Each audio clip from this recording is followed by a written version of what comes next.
So today we commence the simultaneous sip. So can you hear me and see me okay, Hike? Yeah, I can hear you too. All right. I think Hi, can you're, you hear me okay? Okay, yeah. great, great, great, great. You think I'm what? Am I echoey or? No, I think your internet's a little different than what the usual setup at the podcast area is like. But it should be fine. I think it's as it's transmitting, it Is should something be not fine. working for me? No, I think there's longer delay. Got it. What do you? Got it. Well, if I should move to a different area, let me know. But do you think it's okay to begin, or should I pause it and run to my podcast zone? No, I think it's fine. And it's the first one. I mean, people will tell us. Okay. Yeah, I know. So everybody, we're just going to do it. I'm not going to run around like this is a demo that we're giving to an RIA who needs to learn how we're implementing technology. So one of the reasons I wanted to join, for so long we talked about, our passion of, espresso and the fact that our industry isn't that exciting in the morning. We're all moving at super high speeds. And even when we're at conferences together, the coolest part is that first break when we all get together and talk over some coffee. So um, grab your coffee. Hike, we'll do our best to make this simultaneous. I have espresso that I'm going to be in my G cup here. But just want to simultaneous sip for everybody. I'm having my espresso. Good morning, everyone. Good morning, all. So it looks Admittedly, like though, I we have got Armenian about coffee. maybe an 8 second. I have Armenian coffee instead of the espresso this morning because the espresso machine's in the office. But we'll do a tutorial because you make a really good espresso the next time. I'm having, and I was going to talk about that. I'm having a La Colombe, which is a Philadelphia espresso. I'm very picky when it comes to my espresso. I think the best is a Lavazza Gold espresso, but otherwise, La Colombe, great local espresso that really gets me up and running. So I hope other people have brought their favorite drinks. So what kind of Armenian coffee are you drinking? You The get one that you used to locally? drink with Armin Garabijan. Got it. That's right.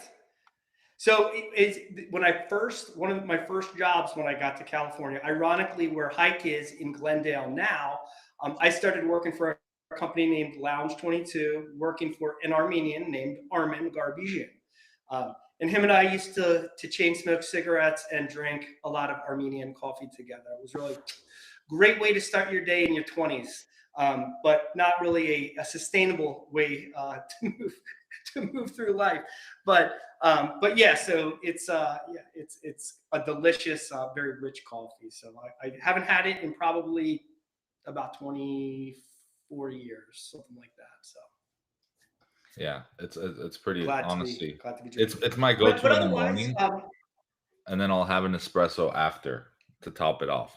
The first, but I know you're just on the espresso train all day, so well, if every once in a while we'll have coffee and I have the coffee maker set up and I'm like, you know what, I just want a cup of coffee. It happens maybe once or twice a month, but otherwise I'm all espresso.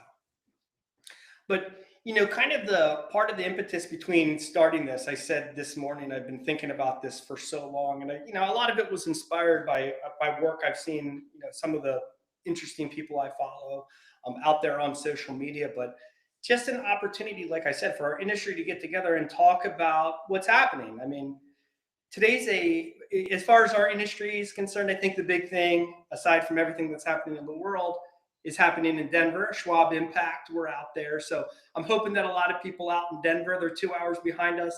Maybe this is your first coffee or espresso of the day.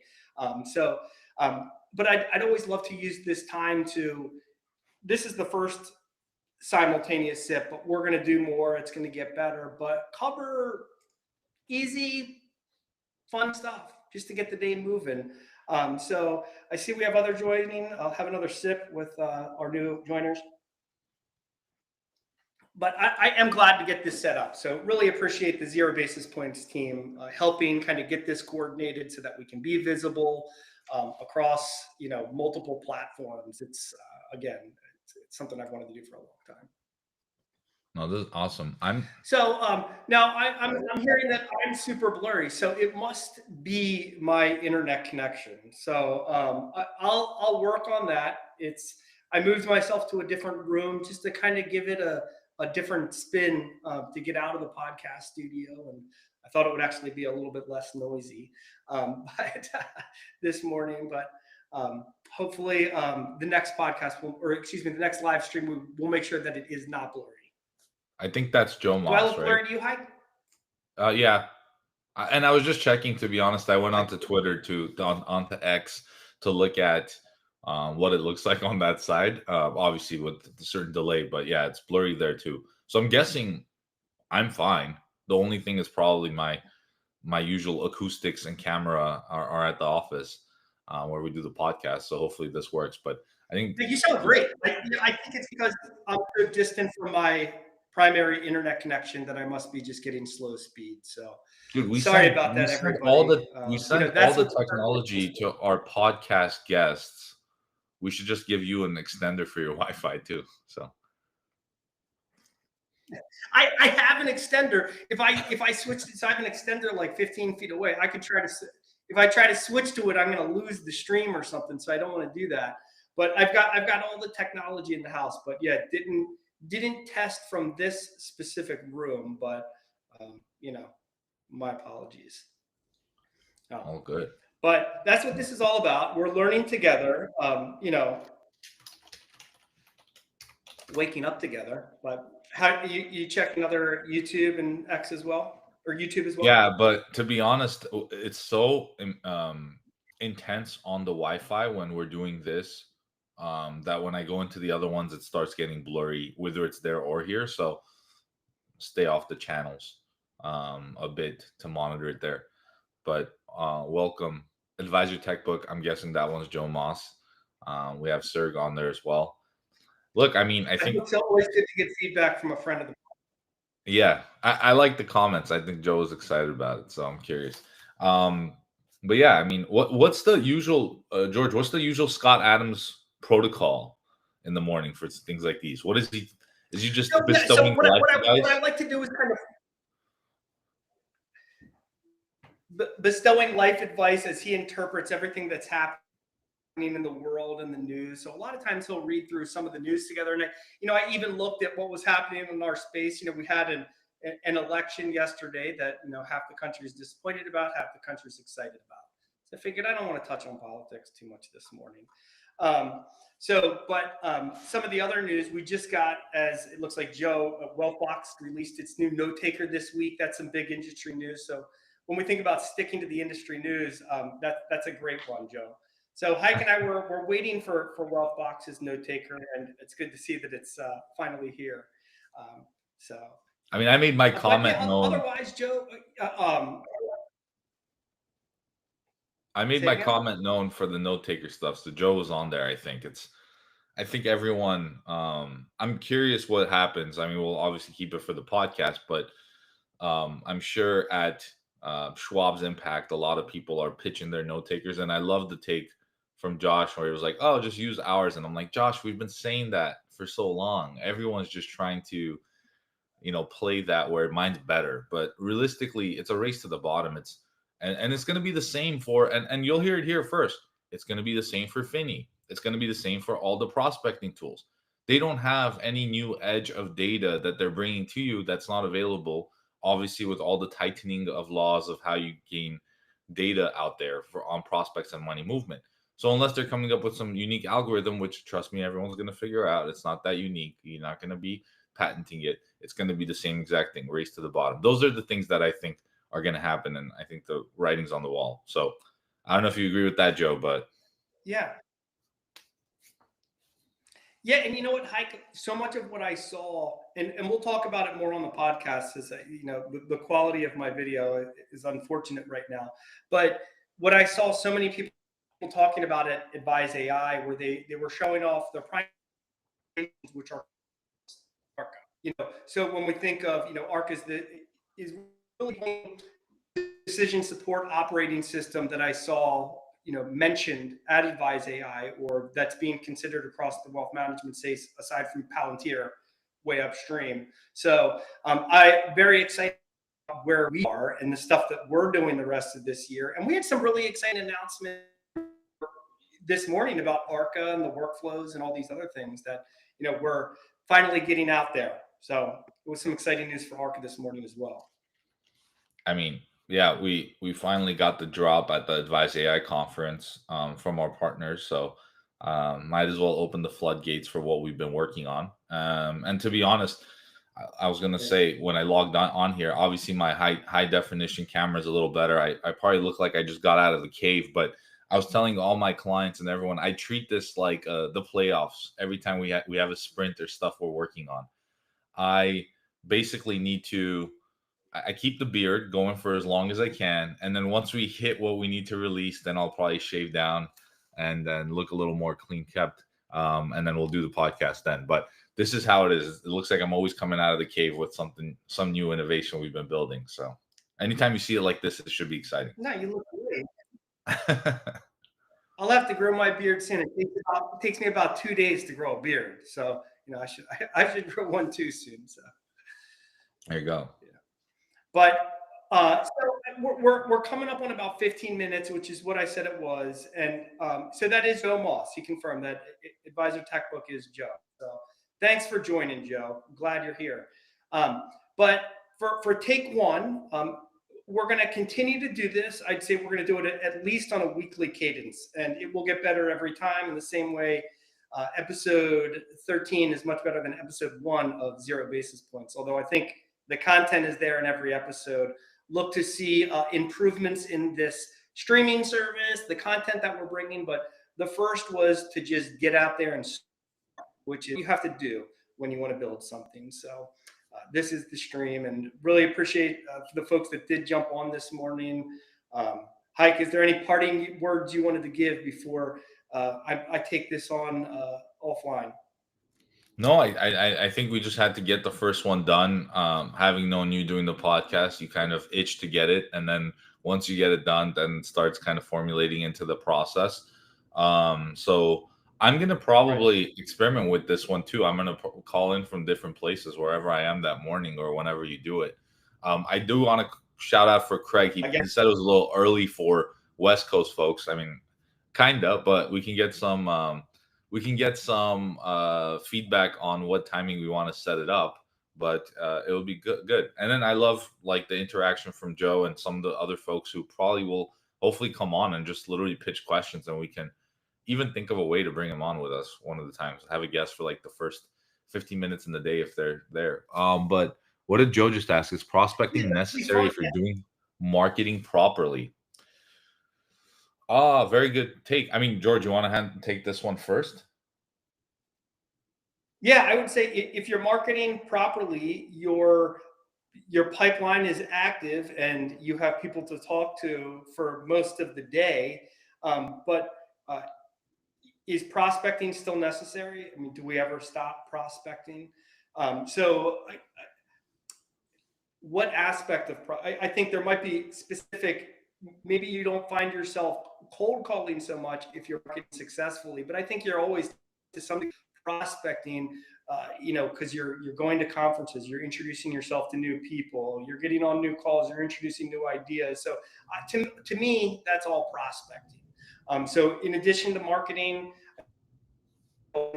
marketing is the driving force that brings leads to the top of your funnel. And then from there, it's the responsibility of the vendor to bring that funnel down into a home on your application. So yeah, I mean, my take is that I kind of agree with Joe where it's not, I don't think it's as detrimental of a process if you're really dialed in on the marketing part of it. And also, I mean, what is the best marketing and prospecting you're going to get? It's from your existing client base, right? The people who are, as word of mouth, going to be extending beyond the network that you're able to reach through theirs. So I think there is some level of value that the information, gut check, whatever you want to call it, these Finny and these other prospecting tools like Wealthfeed are providing. However, if that's your sole channel for building that client base, I think that's where you kind of shoot yourself in the foot. And this is coming from a place of, I used to run an AI product in the real estate space where a lot of folks, would send out these mailers and things like that, and you would have to respond if you're interested in selling your property. I would use text to do it. One of the first times where, even before like OpenAI was out, we were doing it through like Dialogflow in Google's cloud services and Twilio for the texting, and then obviously regulation and everything else started coming in. This was pre-regulation of like texting folks. And one of the things I picked up on was, no matter, it was all about timing. That was what the difference was between like the mailers and like texting folks, etc. It wasn't just because texting was so new, but once you texted them, you were in their pocket and they could look at that. It wasn't a cold call where you drop the line and then they're done. They could always come back and look at it. And then the other thing is, you knew they got it because it was delivered. There was some status versus a mailer. You don't know whose hands it got into. It got tossed or whatever, and it wasn't believable. So I think there was some value in what that reach out was, but it also was the timing that that person might not look at the opportunity that you presented them that day, but a month later something happens, partner passes away, they're interested in liquidating a property, whatever, they would come back and say, hey, I'm interested now. I don't think that exists, or that logic yet exists in all these other prospecting tools that are out there today, because they're working in a very highly regulated environment. Plus, it's low barriers to entry for someone else trying to replicate a lot of that same stuff. So I completely agree with Joe. I think if your marketing is dialed in, or you can't replace prospecting in place of your marketing or lack thereof. So those are some of my opinions, but we can always dive deeper into the podcast around it. I think having seen their popularity and them gain some traction is cool, but it's going to be the way of the note taker, quote unquote. So Got it. And marketing. Haik, am I still coming across clear to you at all? you come clear and then you go blurry sometimes. I think it's the load on your Wi-Fi. It happened when you were talking. You went blurry, and I'm like, maybe. Oh yeah, I got to figure out what's going on there. But one thing I will say about marketing, it seems like it's the cool when you're like in college. It's the coolest, most creative major. That's going to be so much fun. And when you get into the real world and you try to execute on marketing, it's like impossible. There's so much enthusiasm and consensus that goes into marketing for an organization and ideation, that it takes so much patience, creativity, persistence.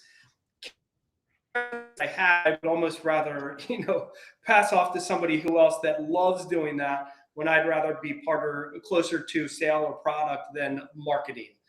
So I give all my respect in the world to anybody, making, bringing marketing to a firm to help them grow, because it's something to do to grow organically. And it seems like we rely on the marketing companies to help us do that. So that's how big firms grow. And those are just some of my thoughts on it.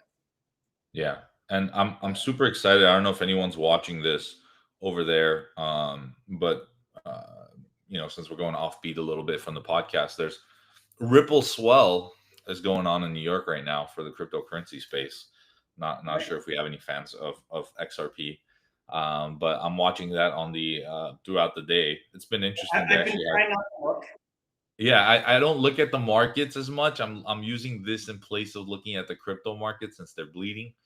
But Ripple did announce this morning on their second day of the Ripple Swell conference that they did a funding round of $500 million at a $40 billion valuation, with a lot of bigger players in there like Citadel. So it's going to get interesting pretty quickly, because they've been talking about revolutionizing the financial markets for a while now. They had the CEO of NASDAQ was on there yesterday. So a lot of good takeaways from it. So if anyone's ever on X and just wanting to watch something that's going on throughout the day that they turn on live like we did, feel free to log in there. It's pretty cool. I'd love to hear a take from anyone who's done it. Yeah, and we talk about, like, we don't talk about crypto enough, but yeah, the last couple days have been uh, a free fall to say the least. And I have a while. I'm just going to take a peek right now.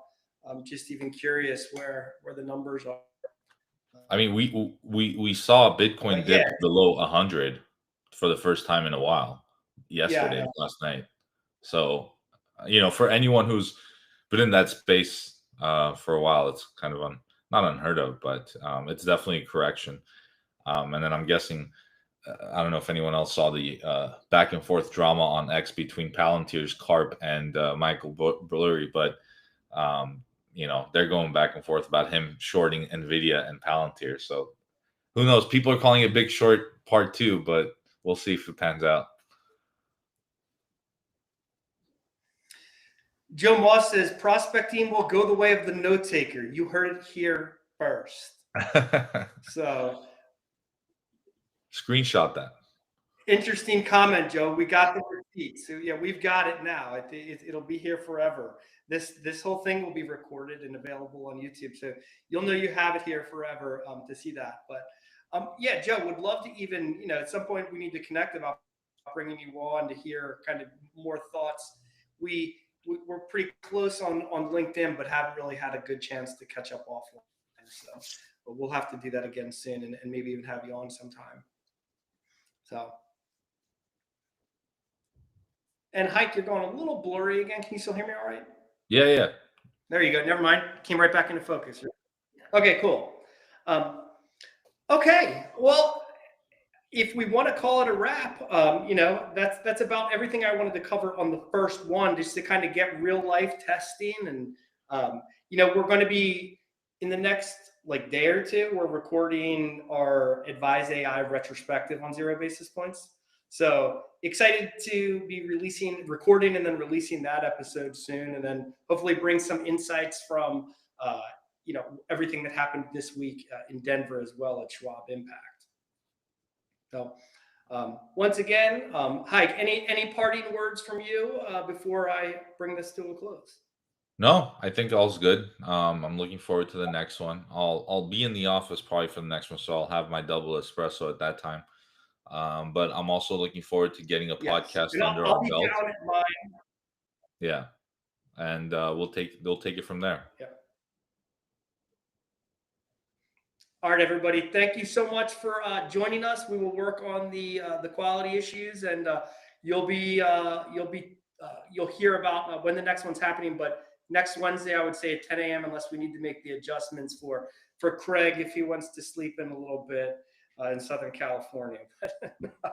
I'm just kidding. But everybody, thank you so much for a great first stream, and we will talk to all of you again soon.